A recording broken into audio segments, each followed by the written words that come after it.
Good evening. I met Jim on his first movie, Starting Over. Alan Pakula, at the top of his career, was directing.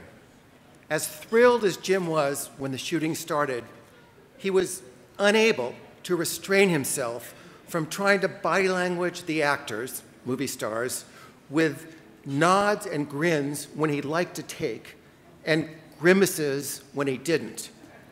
After the first week, he was barred from the set. So that's Jim's career in a nutshell.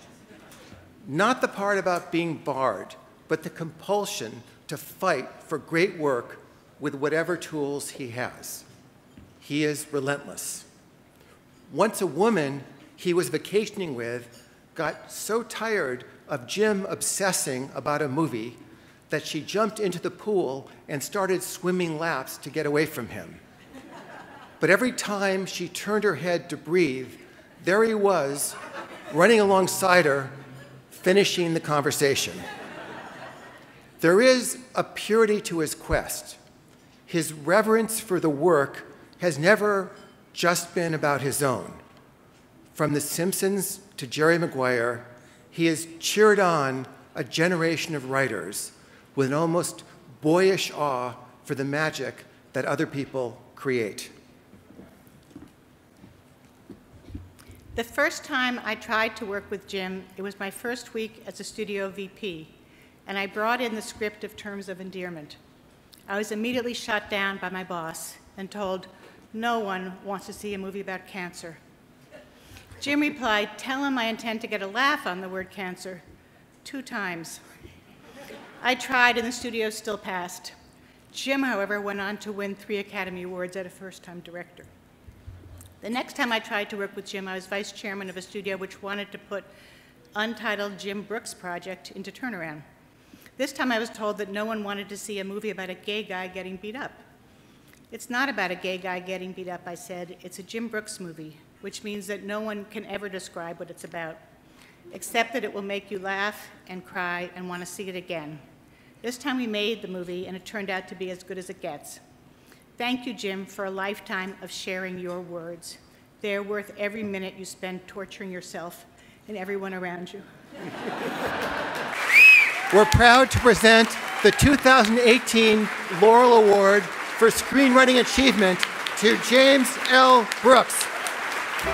Woo!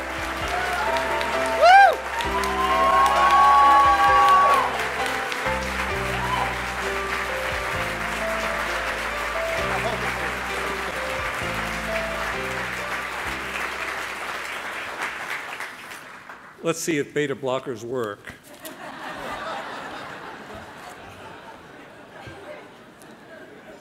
When I got the call telling me that WGAW would like to give me this award, I plotzed.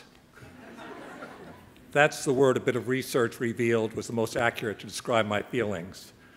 My whole experience since then, that call, has been like an ancestry check. Why suddenly do phrases like oi, oi, oi come to my hopefully evolved mind? I spent recent days wondering why it can't feel like a French word. Treat this award with elan. That would be great, but it's not going to happen because this award goes deep, puts the spotlight on my writing, and puts me in front of a room full of writers. It sets me thinking about writing and hoping what I feel about it is not at all clinically neurotic, but just maybe it's what most writers feel. The only way to find out is to ask. To begin with, it took me years, truly years, lots of years, before I get to the point where when someone asked me what I did for a living, I could answer, I'm a writer. Not without that funny thing happening to my voice, and not without looking away as I said it. Anyone? I'd like to think that if someone came into this room right now and shouted, quick, we have to evacuate the frauds,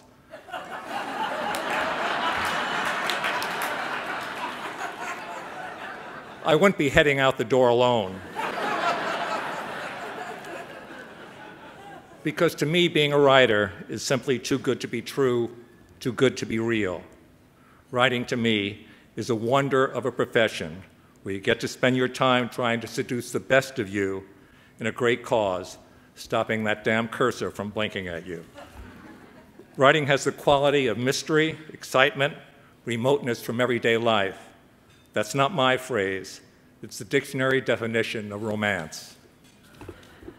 And then there are the bad days, which can be really bad, where all the demons of misery pick you to hang with. But those demon guys show up for a lot of stuff that is silly or shameful.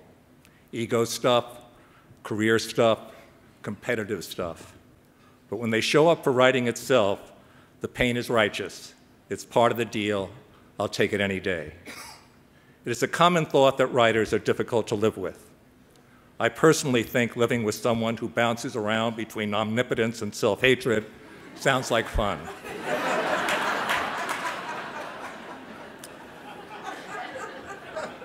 I think we make good mates because when you spend so much of your time in a world of fiction, those who ground you in actual love are your lifeguards. I'd like to thank mine, Amy and Johnny, Aiden and Honor, Chloe and Kevin, Cooper, Joey, and Jennifer, baby. I'd also like to thank my first television writing partner, Alan Burns, and those writers whose films I worked on, which gave me a great break from myself and the chance to warm myself at the fire of other people's talent. Mark Andrus, Cameron Crowe, Gary Ross, Ann Spielberg, Wes Anderson, Michael Leeson, Jerry Belson, Kelly Fremont Craig. I thank them and every writer here. God bless us all.